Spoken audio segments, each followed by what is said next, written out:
Au sommet du mont Marcou, bordé de solides murs en pierre, on l'aperçoit, dame fourmi, tendre le cou, postée sur ses pattes arrière.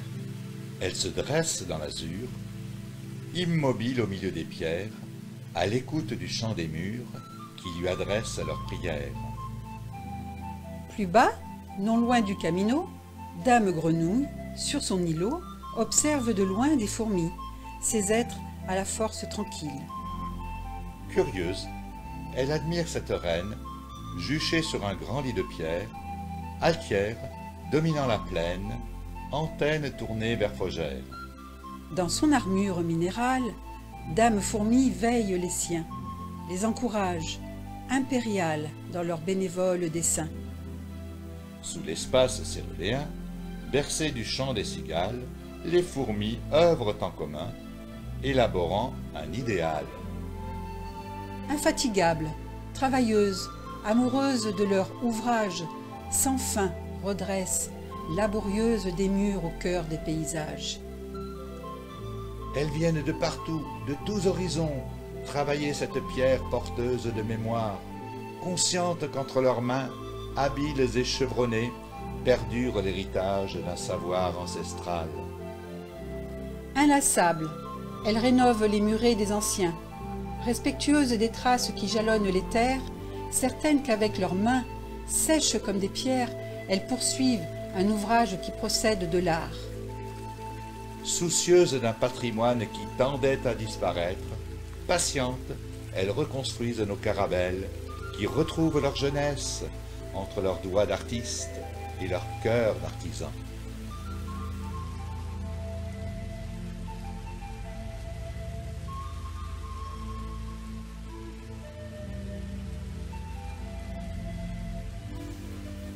Mais que peuvent bien faire une grenouille et une fourmi dans un décor minéral tel que celui du mont Marcou à Fougères?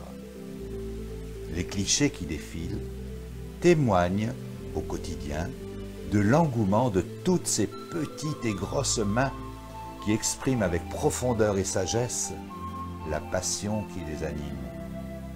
Fougères, ce sanctuaire béni des dieux, de Bacchus en particulier, a laissé de belles traces dans cet immense vignoble schisteux, produisant des vins complexes, fins, expressifs, aux tanins souples et soyeux. Soyeux comme ce terroir voué à la pierre et au vin, ce mont Marcou, notre terrain de jeu en quelque sorte, coiffé d'un moulin du XVIe, semble garder sous ses ailes un trésor exceptionnel fait de murs, de drailles, de carabelles. Oui, c'est ainsi qu'on les nomme ici, ces cabanes qui font la fierté de nos murailleurs, que dis-je, de nos fourmis, qui restaurent depuis des années ce patrimoine vernaculaire. Rien ne prédestinait cet endroit à recevoir le nom d'un batracien.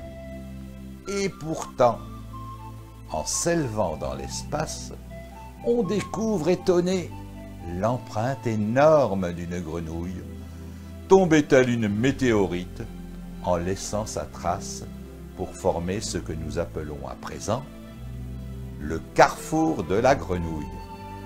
Une intersection bordée de murs réhabilités, aux dimensions parfois pharaoniques.